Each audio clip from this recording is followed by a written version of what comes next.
Let's welcome back to MidPoint General Counsel for the Washington, D.C. think tank Competitive Enterprise Institute. Sam Kasman joins us. We're also joined by the healthcare reporter from the Washington Examiner for her perspective, Paige Winfield Cunningham. Paige, thanks for being here today. Great to be on. Paige, when you look at what's happening with the Supreme Court right now, there's a whole lot of stuff out there right now. People just throwing out scare tactics to many people about what happens. We talked to Sam last segment about if indeed this healthcare system now drops out, where people go. What are you grabbing then as you cover this story? Are there people really that worried? Do they feel like this is just Republicans trying to dig into their pocket and take away their health care? Well, I think you see even Republicans acknowledging that there would be a lot of people that would lose government assistance that they currently have. And you've seen that because a lot of the leading Republicans have proposed some plans this last week saying that if the court does strike these subsidies, there are going to be about 7 to 8 million people that are getting those subsidies to help buy health insurance plans. So even though a lot of Republicans do want to do away with the Affordable Care Act, ultimately, I think that there's an acknowledgement that now that it's in place and people are getting this funding, you're going to need to do something about that. You can't just take those dollars away from people in the middle of the year when they haven't had a chance to plan their finances. So I don't think Republicans are unified around a plan, but I think that there is an acknowledgement there that something would probably need to be done, at least to tide these folks over. And you could do that in a number of ways.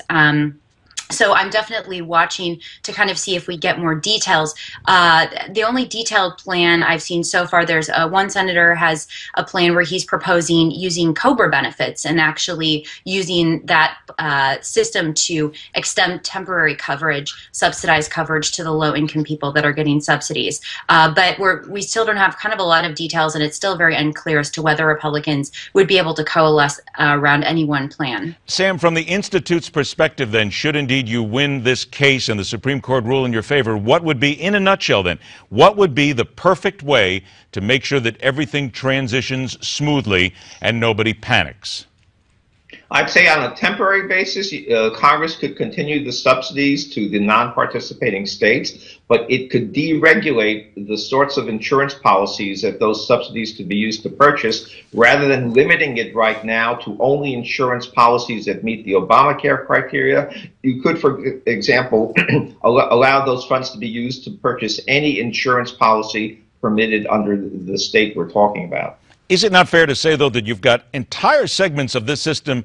There are people out there, businesses, insurance companies, they redesign their entire business model to take care of this whole the ACA's incentives. That's going to be a disaster for them, don't you think, Sam?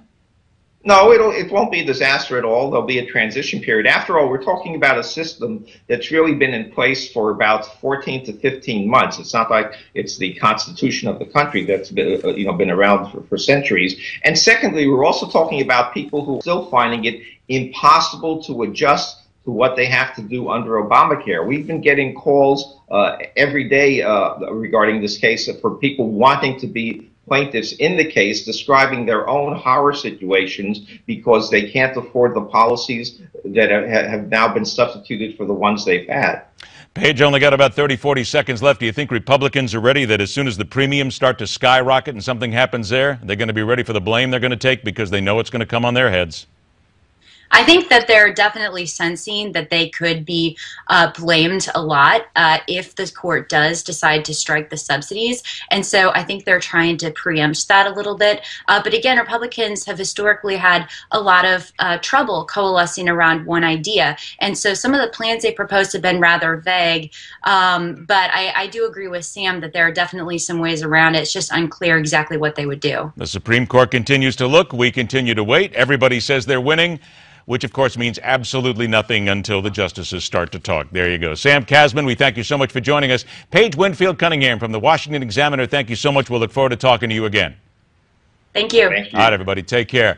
Coming up next, the man wants a better deal. That's right. Edward Snowden says, time for me to come back to the United States. But what about the legal side of this? Meantime, the Boston bomber just wants to take in air for the rest of his natural life. Bit of a shocker on the first day of that case. Heather Hansen joins us. We look at the law and more when MidPoint continues.